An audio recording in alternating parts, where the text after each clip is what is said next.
we'll move on to our next item. Just if people want to do a time check, we will be breaking at 12:30. So, and I'd envisaged us getting 3 more items done. The land transport item is our next one. It's very straightforward. I'm wondering, Councillor Filipaina, did you wish to speak to this? Well, it looks like, but I mean, I got no problems moving it, but I mean, with expediency and also go through with second it and then, yeah. I was going to ask you if you would be happy being the council representative.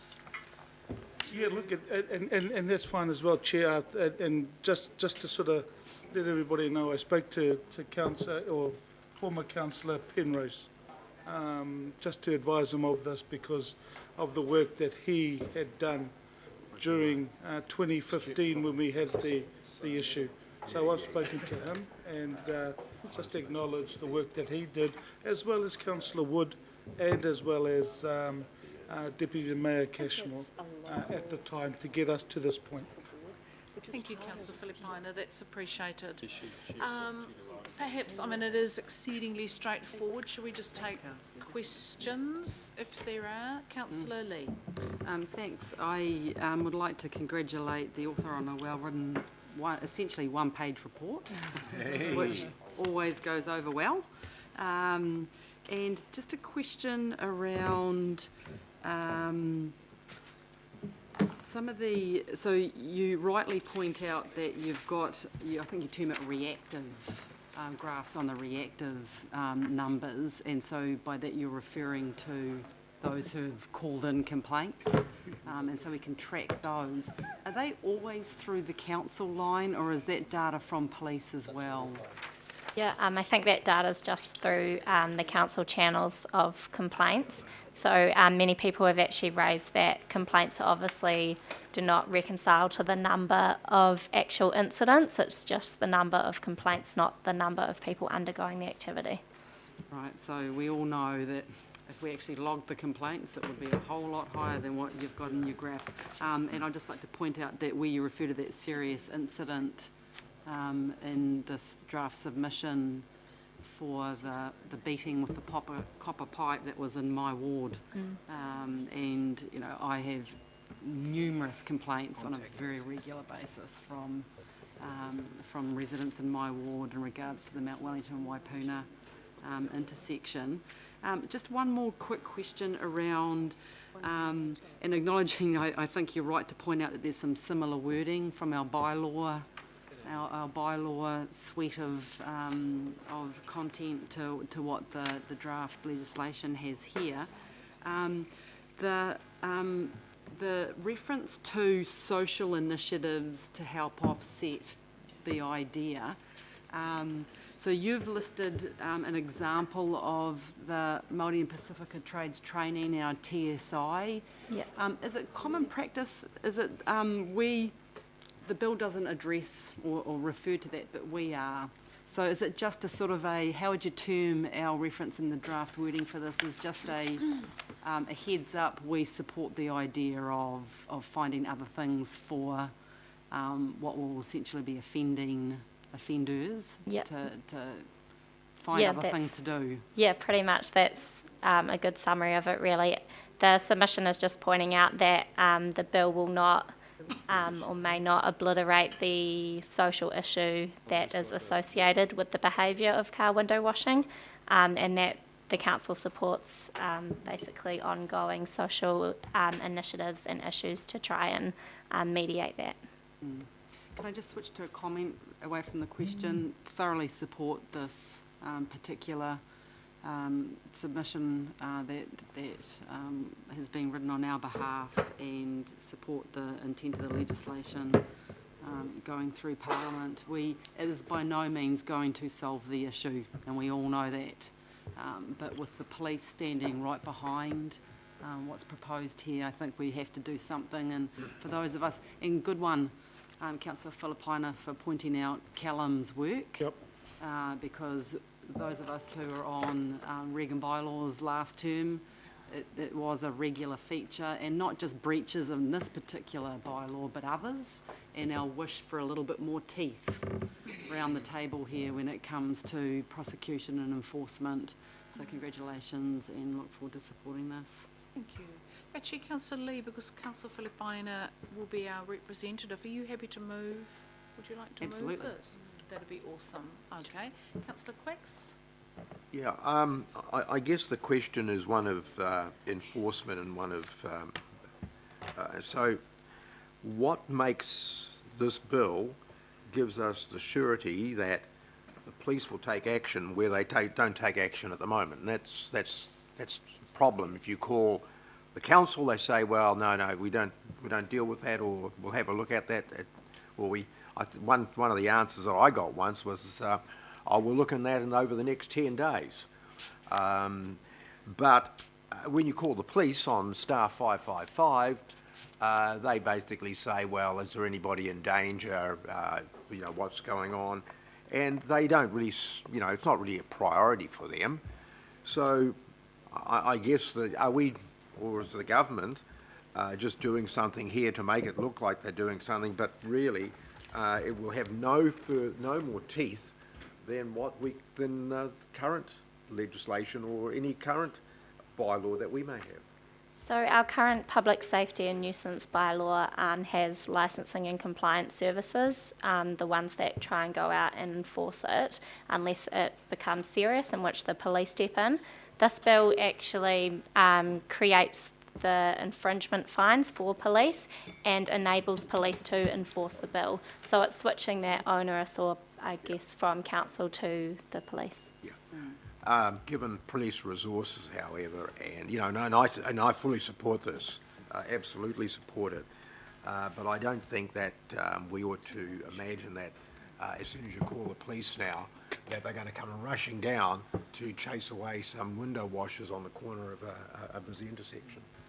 I don't think that's realistic. I think we need to be somewhat realistic around this, and it does give us more teeth, does give the police more teeth, but in terms of making sure that the scourge of squeegee bandits is gone, no, it won't have that impact, but I fully support it. Step in the right direction. Okay. Thank you, Councillor Quicks. Member Wilcox? Thank you, Chair.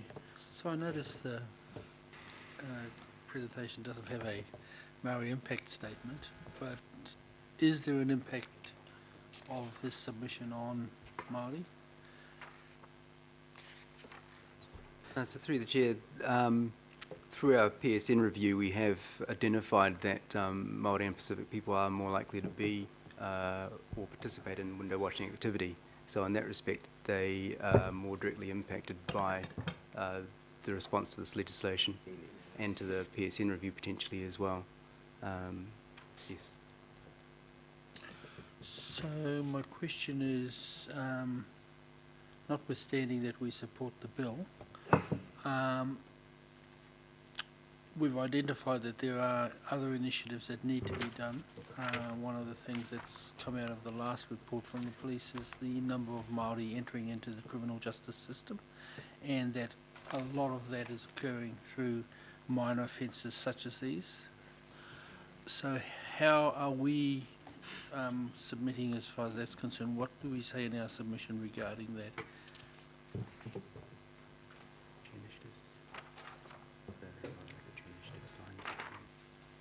Just while people think about it, am I correct in thinking, which may go somewhere to addressing your question, Member Wilcox, is the change, we're not banning window washing because we can't.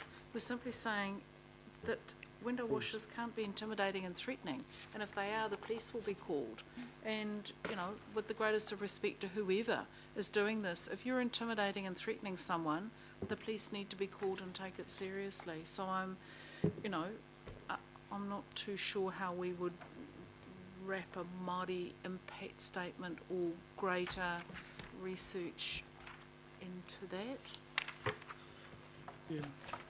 I'm just sort of struggling. I think trying to Oh, understand how we yes. can assist you with an answer, but I don't know if we can. So I was under this understanding that if you're intimidating or threatening somebody, that comes under the Crimes Act. Yeah. So this through the is chair, the Land that, Transport Act. through the chair, that is correct. You do have those higher level order crimes and intimidations that come under the Summary Offences Act and the Crimes Act. This amendment would give more teeth to what the council's current bylaw has, in particular giving more powers to the police itself.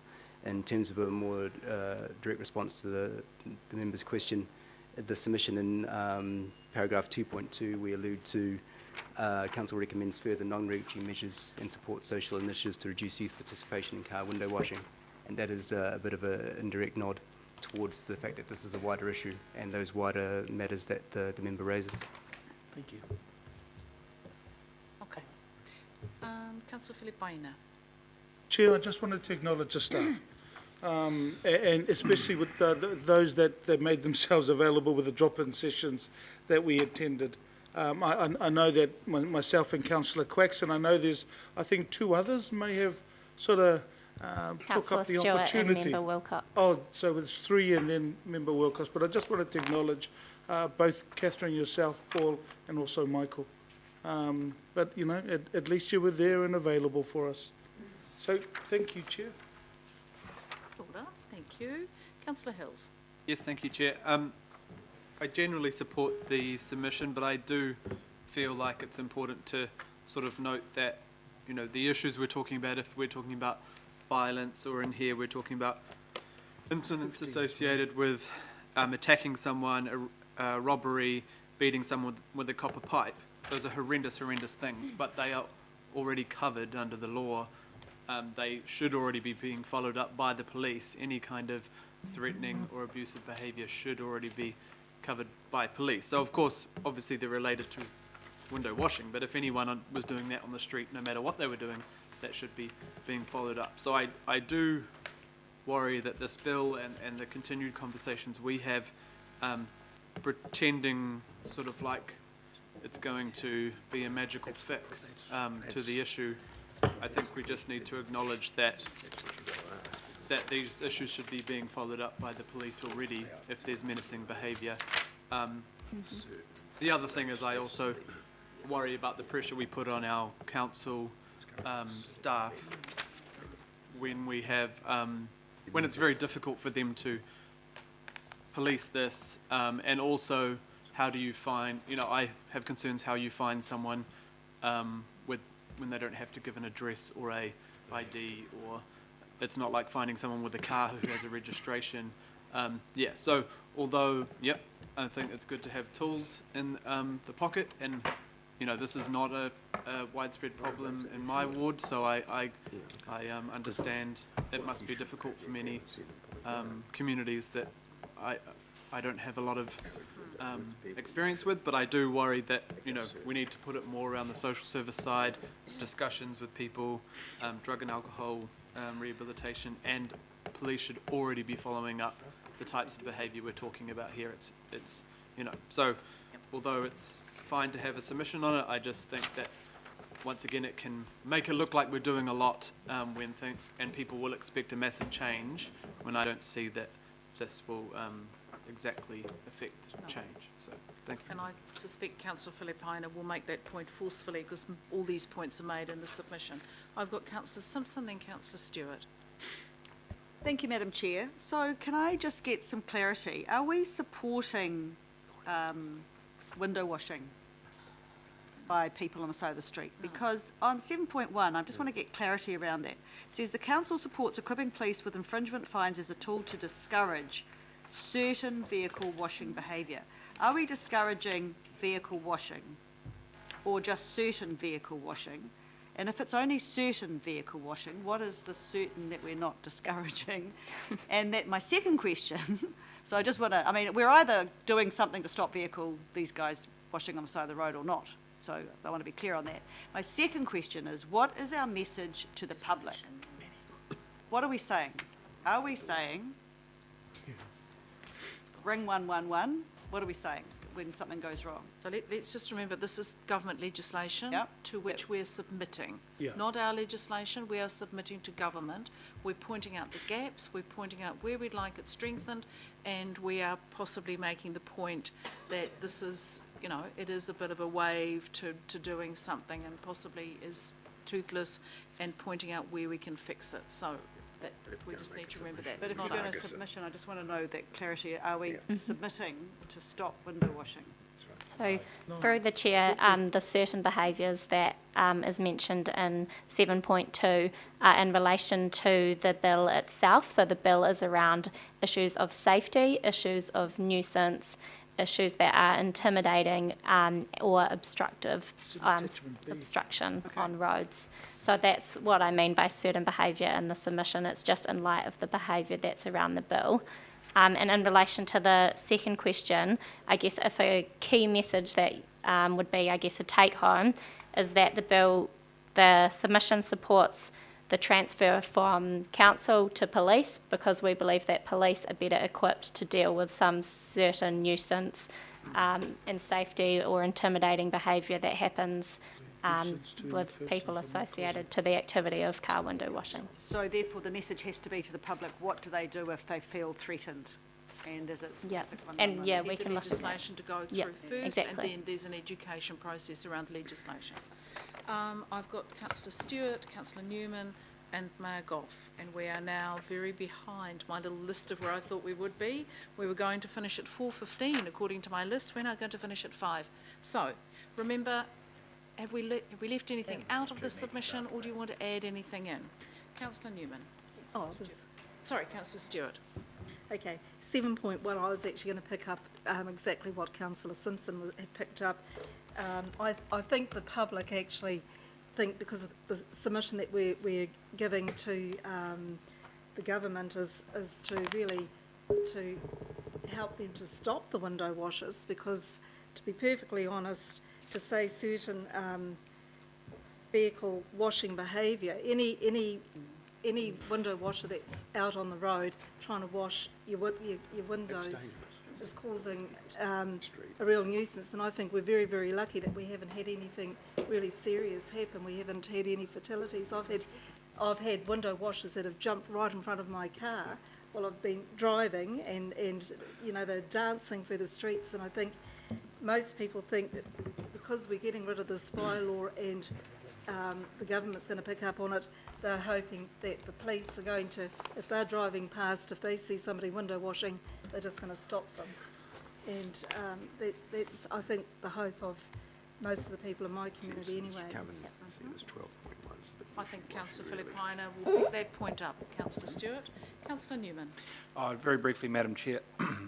I mean, the bill in itself isn't sufficient, but the submission on it's a good one, so thank you for that. And I think my response really, because I suspect that the reported incidents of issues in relation to window washers menacing at intersections probably underreported for the purpose of evidence. But it's still important, and our best advocacy, other than the work that will be undertaken by officers and Councillor Filipaina to the Select Committee, will be, of course, we've got the current review of the Public Safety Nuisance Bylaw, which will be reported back later. So I think this is complementary to that, and I want to congratulate the officers for their contribution to this discussion.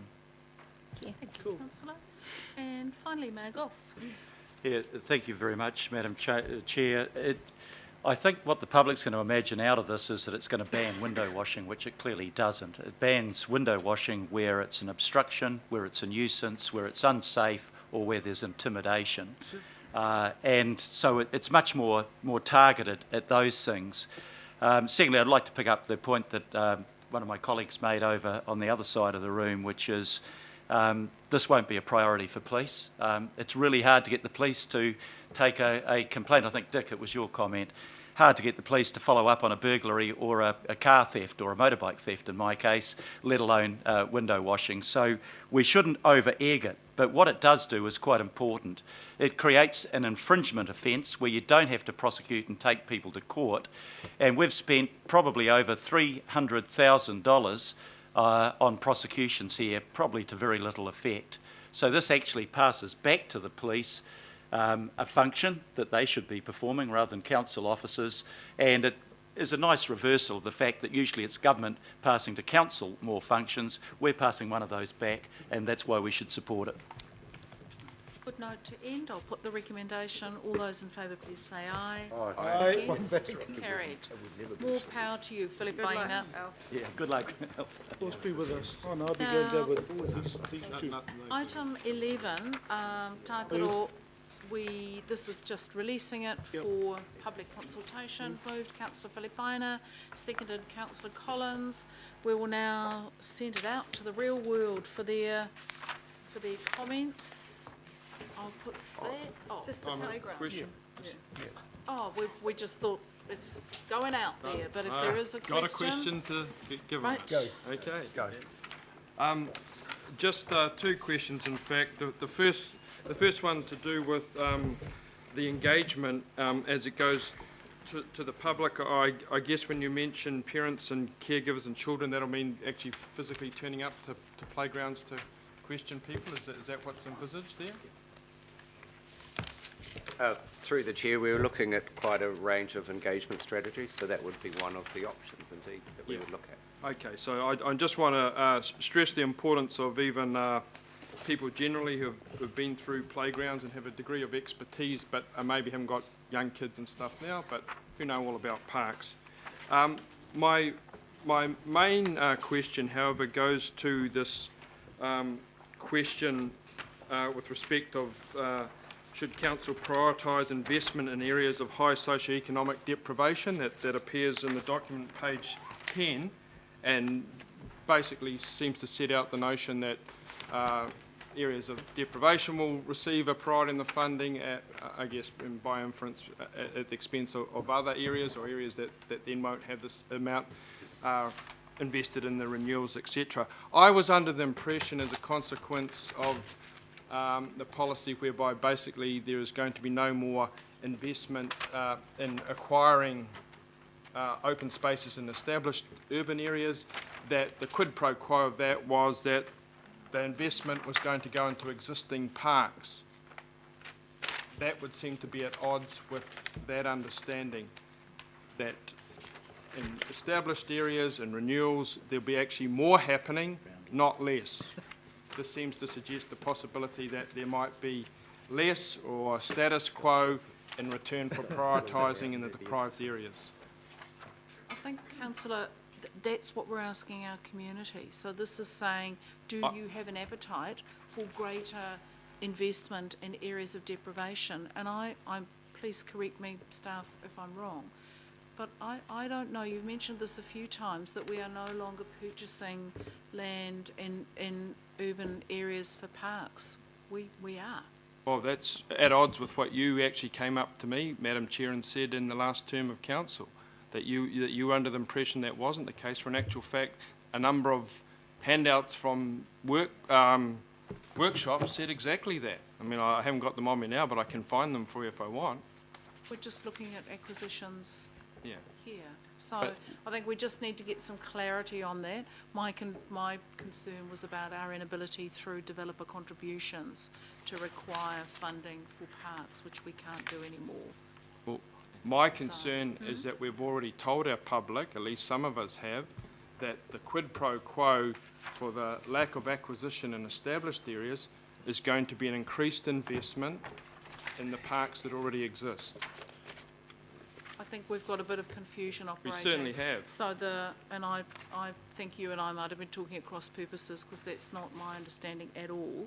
And the reality here is we want to ask our community about investment in more deprived areas. Okay, so if we're going to ask our community, then I think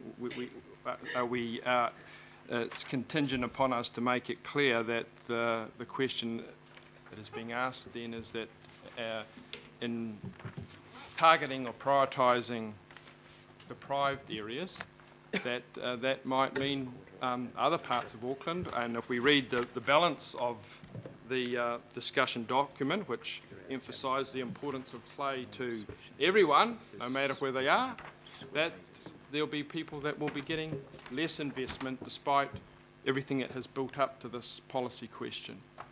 that we've actually included in our summary content. We'll just, Thank you, councillor. We can make sure we note that around that specific question. And just in terms of what currently is agreed and allocated around renewals versus growth, then that's answered in paragraph 2 of the executive summary. So, and just in terms of where you're currently allocating money at the moment. This document, I suppose, will help you decide future investment for the 10, 20 years away as well, which is some of the reason why we're asking some of those very high-level questions. So it's more about decisions you will make as a council for the future about how you want to invest and prioritise. So we have noted internationally and in some other councils they do have policies that do focus on how they invest in areas with higher deprivation. So we thought it would be worth actually talking to communities about how they feel about that. Yeah. It's So just a high-level question. Okay, and presumably feedback could be along the lines from people that, you know, they preserve the investment to be kept across the board and anything in deprived areas to be additional. So that's the sort of feedback that could come. Okay, thanks. okay, thank you, councillor. Councillor Quicks. Actually, it may be in those areas which high socioeconomic areas that actually have the biggest problem with non-activity, because they very likely they have a larger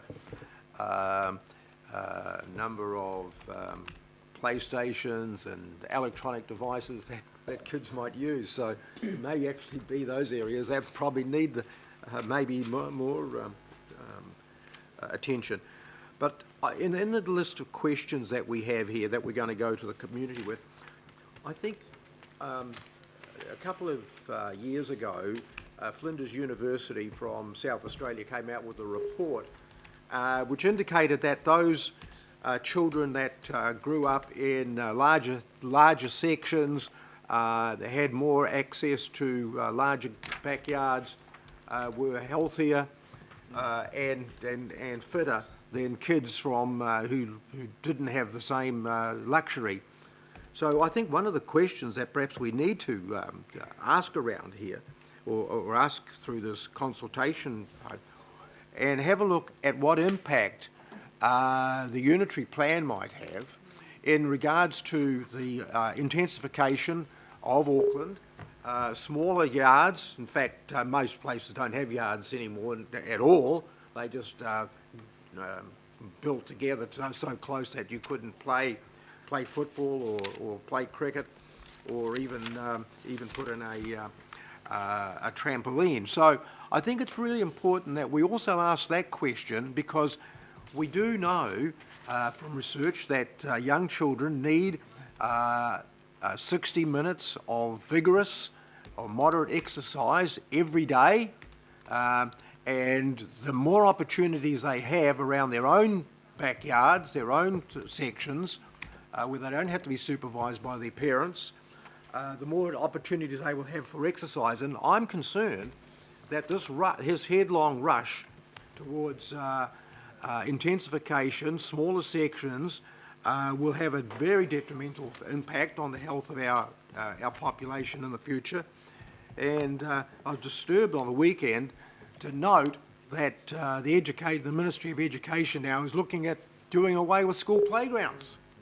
So not only are we going to have smaller sections, we're going to have areas within our city where the schools won't even have a playground anymore, and they will be like those European cities that we've all seen, where the kids play on a little square of asphalt during their lunch hour, and so this is is this what we're heading for? So I think it's an important question that we need to ask: is the unitary plan actually detrimental to the health and well-being of our future generation?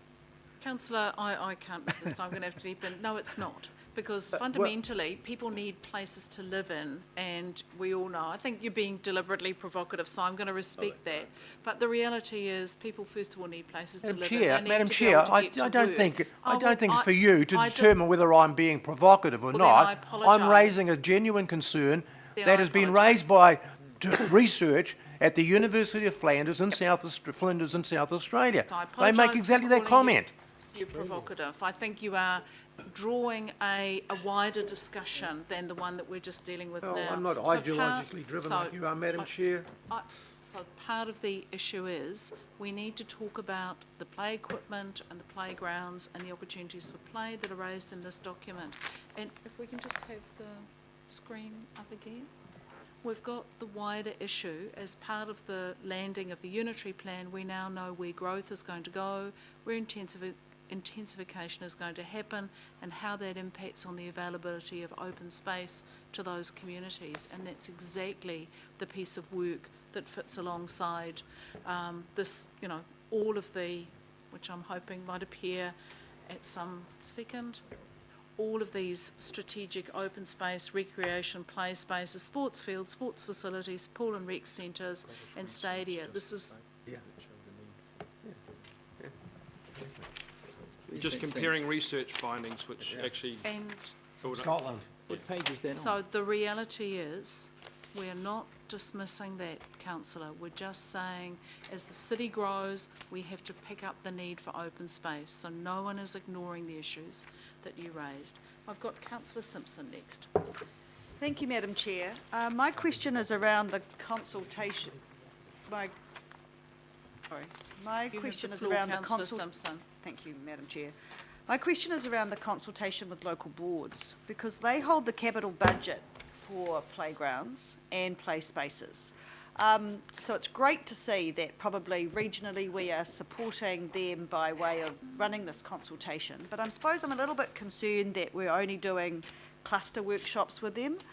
You know, playgrounds are, in some respects, to support Councillor Quack's, you know, they're vital to communities and they change as communities change. Sometimes they're targeted for younger children and then communities change. Sometimes we go out for consultation and they're more for older children and you know, they do change. I'm just wanting some surety from you that the stage one in this, I mean, the content of what you go out, it's one of those things like, with respect, the Mayor's, you know, annual budget, you don't necessarily agree with everything, but you go out and ask, right? So where I'm coming from, I'm happy just to go to local boards. I think they're the absolute key ingredient to what's being decided here.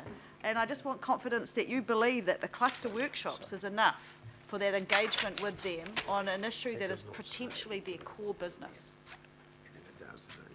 One of their core businesses. So one of the, we also had a recommendation previously because we've run these types of discussion documents a couple of times now and with local boards, and they choose to either give us formal recommendations or they give us informal feedback, but they do focus large on these discussion documents. Our preference sometimes is to try and get these papers directly from this committee directly on to local board business agendas so they can decide which way they want to do it and when they would like to do it, because they make decisions to either delegate it to the chair, they'd prefer to have a workshop with us individually, and some of them decide to do formal resolutions. So it's our intent to try and get a global report so they can make their decisions on which way. Last time I think we did end up with 21 local board individual workshops. Big aspect of what they do. Thank you, councillor. I've got councillor Walker, then member Wilcox, and I think that might be it for this item. Just got a couple of questions. And the first is just around who are we targeting around play?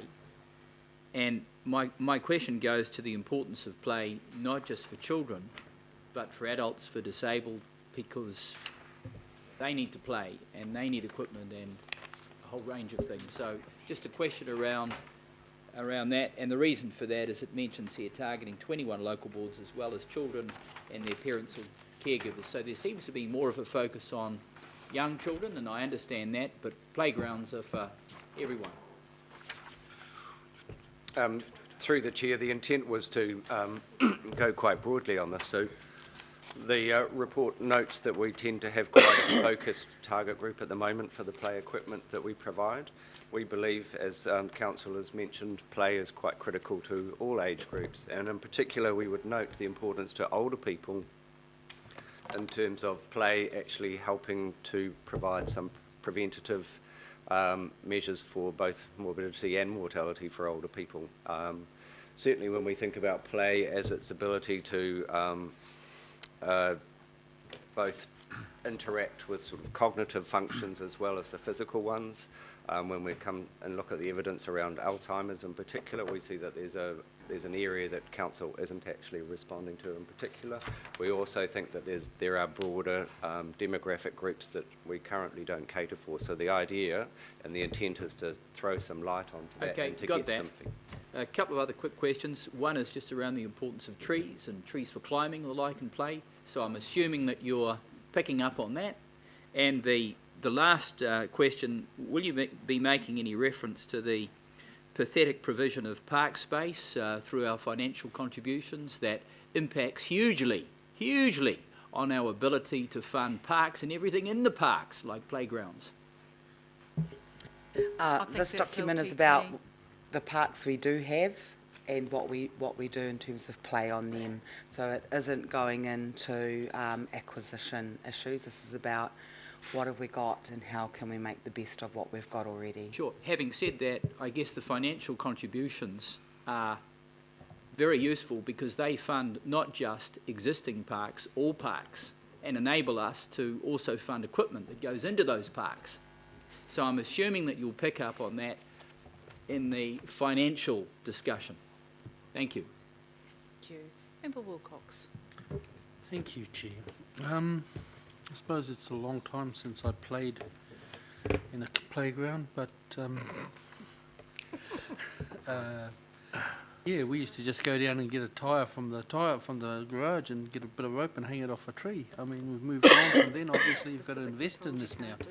But strangely enough, the kids just down the road from me did exactly that, and were jumping in the creek.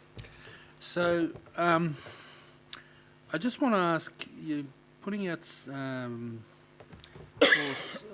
for discussion the kaupapa quite early in the piece and starting in May. Would you be including kohanga reo and kura kaupapa in that discussion, that initial discussion? And secondly, I've noticed that you're having in June a hui with mana whenua and Mata Waka to create a plan to get some feedback. Am I correct? So when are you expecting to kind of, if you're reporting back in November, when are you expecting that to be completed?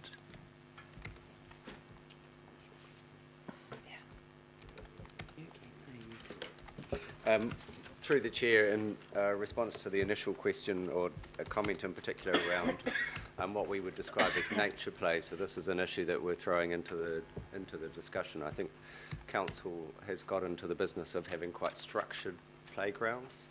However, I think we all, from our childhoods, nature play was a critical component, and we see that children growing up today actually missing out on some core aspects of their development by not having that interaction with nature, but also some of the exposure to risk and the consequences thereof, which is quite crucial to their development. In answer to the specific question, we will be going to the Tika Hangareo in particular and getting into discussion around how we can broaden the discussion. In terms of the engagement with the hui that's been organised with iwi, it was around, in particular, some of the design principles and how we